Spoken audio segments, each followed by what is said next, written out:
Good evening, council members. Tonight we have three members of Platt Moran here who represents the auditing firm who does the city's financial audit. And typically the audit presentation is done at a full study session, but due to my mistake of forgetting about the holiday yesterday, it was scheduled for today. So I got Doug Moore is the partner from Platt Moran who is on our audit, and I'm going to bring him up first to discuss and go through the financial presentation. And keep in mind as we go through these, we are planning on trying to do almost like a study session or a training session with the new members of council, everybody in council, to be in fact, to go more details of the finances of the city, because there's probably some questions that won't be able to get answered today. We hope to get those questions answered at that session. So without further ado, I'll bring Doug up so he can go over everything. So Doug, come on.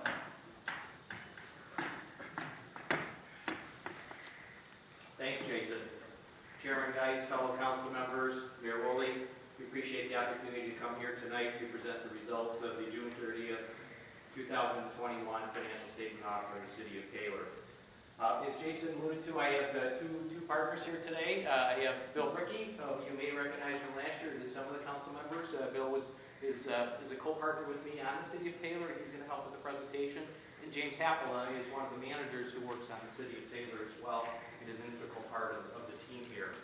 We do have two other team members, Nikki Acho, who you've seen in past presentations, and Stephen Ponchini. They're going to do the General Employees Pension Board presentation. So we kind of divvied it up a bit, and we're doing the council presentation. They're going to do the General Employees presentation.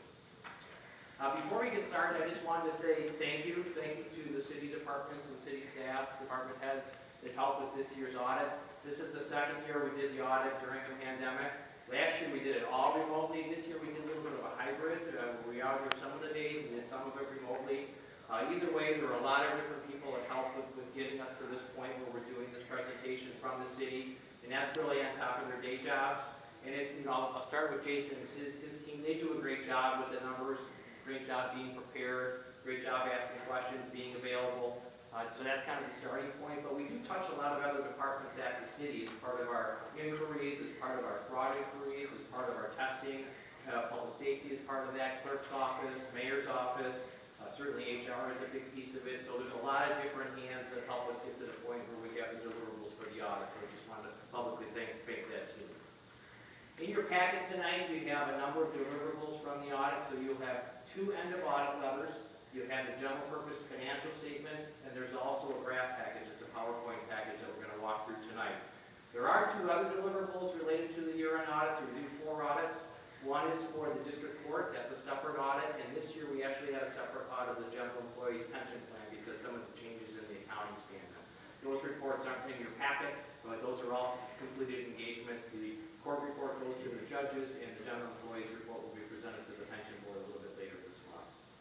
You also have in your package the compliance audit, and that's the audit for your federal dollars. The city receives a significant amount of federal dollars. If you spend more than $750,000, you have a compliance audit for how you spend those federal dollars. This year you had a large amount of federal dollars. You typically have a good amount of federal dollars, and that was really due to the CARES Act money that the city received and spent during the past fiscal year. So with that said, what we're going to do is start out with the graph package. We're going to cover some of the highlights of the city's audit at a high level, and James is going to walk through that. Then we're going to walk through the larger letter to council, end of audit letter. It has a number of required communications with council, but also has some recommendations as well. And Bill and I are going to kind of divvy that up and talk about those topics once we follow James. If you have questions, because I know our time is limited, I would suggest that maybe we keep those to the end and then cover those at that time. As Jason alluded to, typically when we have a number of new council members come on board, we do what's called a mini training session on developmental finance. We'd like to do that with you. It's usually a couple hours that we'll spend. We'll have a package that's there available to take a look at ahead of time, and we'll just walk through governmental finance, because governmental finance is different than traditional finance in a lot of different ways, and it's a good way to ask questions and kind of get up to speed on things from a governmental finance standpoint. So we'd like to do that with you either on an evening or maybe early on Saturday morning within the next talked to the mayor about that, he seemed to think that was a good idea, so we offered that as complimentary, and we think that would be a good way to kind of kick off prior to the budget season kicking in. So with that, I'm going to hand it over to James, and he's going to start with the draft package.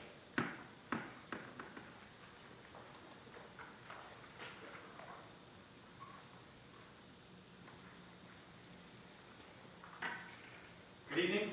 As Doug mentioned, I'm James Hoppola, and I will be going through some of the city's overall financial information at a pretty high level.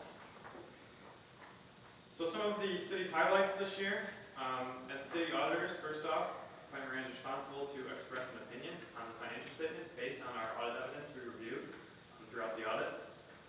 And the city has received an unmodified opinion, which is the highest level of assurance achievable.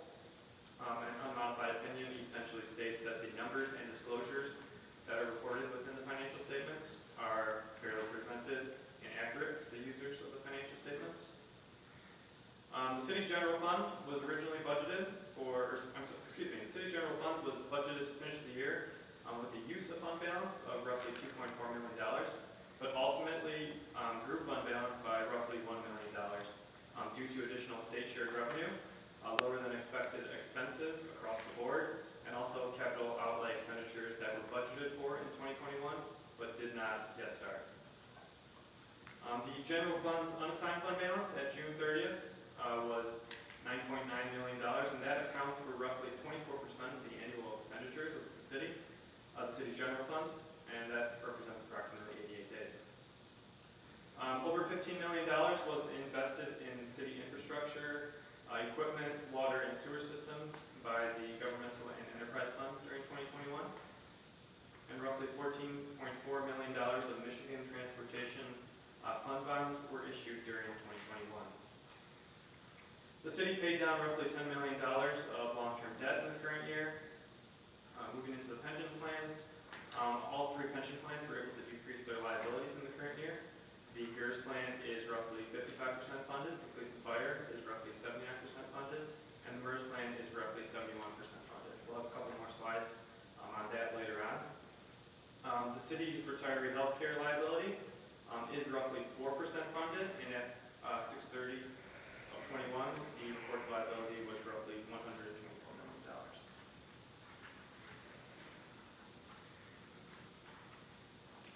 Moving to the city's general fund revenue. So this slide breaks out the past 4 years of general fund revenue by components.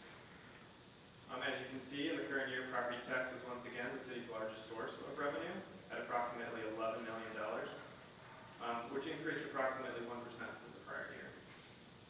Federal grant revenue saw an increase from $390,000 in the prior year to roughly $3 million, and that was due to the coronavirus relief local government grant and the public safety and public health payroll relief program. Intergovernmental revenue saw increases of roughly $1.2 million due to increases in the state share revenue. Fines and forfeitures, which are received from the court, decreased by roughly $800,000 in the current year, and then the remaining components of revenue were pretty consistent with the prior year. This next graph here is used to demonstrate the decreases in the taxable value of the city as a result of the decline in the housing market. As you can see, in 2010, the city's taxable value was just north of 1.6, and we have yet to really see much of an increase. You can see 2021, it kind of slopes down, and then we're on the rise up, but minimal increases so far. Proposal A does limit the increases in taxable value to the lesser of 5% for inflation, which has historically been roughly 2%. So as shown, it could take another 7 to 8 years to get back to that 2010 taxable value level.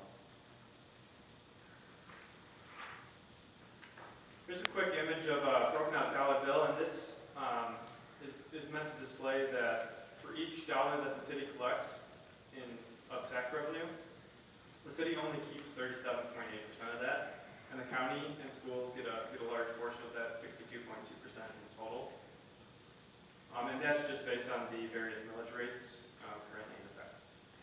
James, maybe just to add to that too, so the city collects around $42 million of taxes and remits those to other constituencies. So when you think about the city in terms of the departments and the handling of cash, both within treasury and finance, they're handling a lot more dollars than the city's actually using themselves, and this graph depicts that in terms of percentages. So there is a lot of money flowing through the city that they're responsible for billing, collecting, and remitting to third parties. And so it does take personnel to do that, and it takes good systems